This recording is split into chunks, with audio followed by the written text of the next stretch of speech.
As I travel around the world, one of the things that people most talk about is how busy they are. It's as though we don't have 24 hours anymore in the day. Everyone is busy. Everyone is tired at the end of the day. We're all like a bunch of hamsters running in a wheel. Seem to not be getting anywhere, but we're all out of breath. This has a tremendous and terrible impact on our Christian life.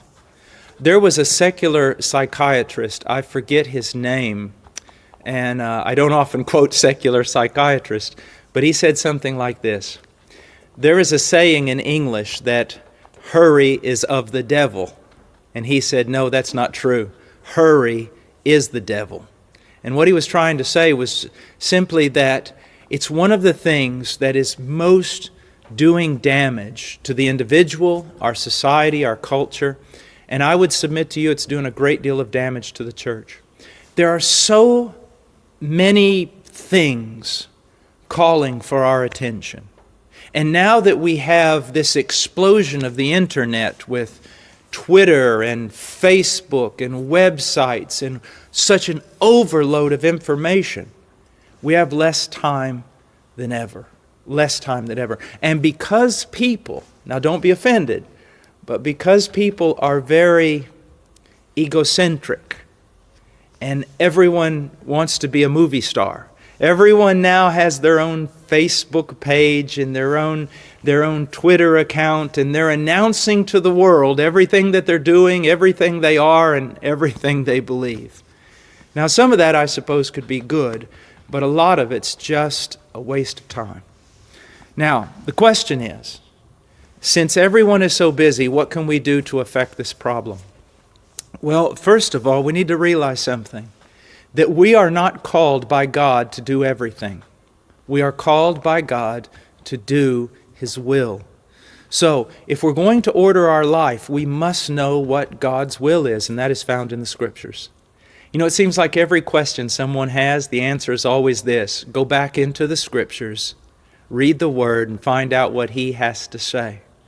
But the way I handle all of this, because it also affects me, is I set priorities. Hopefully they're not my priorities, but they're God's priority.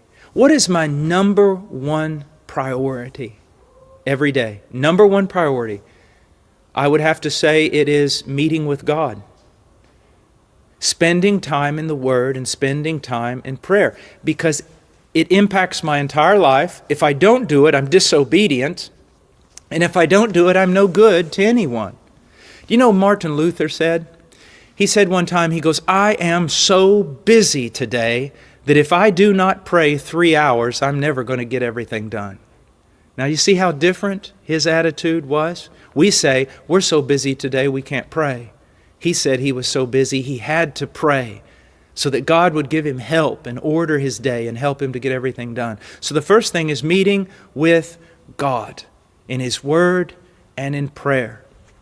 The next thing that is important, that is a priority, are the relationships that God has given me. My highest relationship on this planet is with a woman, my wife. I must make sure that I'm fulfilling my duties, relational duties, friendship, communication with my wife. After that, my greatest and most important task as a father, and especially since we homeschool, is to pour my life into my children. Now, obviously, I also have to work. I work in a mission. I have a job that requires at a minimum 8 hours a day, and usually it's sometimes twice that. And so when I go to work, I work hard. I don't play around. I don't get in a lot of conversations. I work. Why? In order to get my job done, so I can get back to other priorities, which are always relational. My relationship with God, my relationship with my family, my relationship with my brothers and sisters in Christ, and then my relationship with people who need Jesus Christ. I think it will really help most people if they would put meeting with God first, and then put their relationships, the relationships that God has given them, following that. Then, of course, their work that they must do in order to sustain themselves and their family. And if there's no time left, then instead of cutting out time with God, cut out your Facebook, cut out your Twitter account, cut out being on the web all the time, or on the telephone all the time, or texting all the time. Those things simply are not necessary. They simply are not. Here's something that I would like you to think about. God created us for a relationship with Him, but also horizontal relationships with others. On the day that I am about to die, and I'm laying on my deathbed, I will have many regrets if I have neglected the relationships that God has given me, especially with family and brothers and sisters in Christ. I don't think I'm going to be very, very sad if I was not able to do Twitter or was not able to maintain a Facebook page.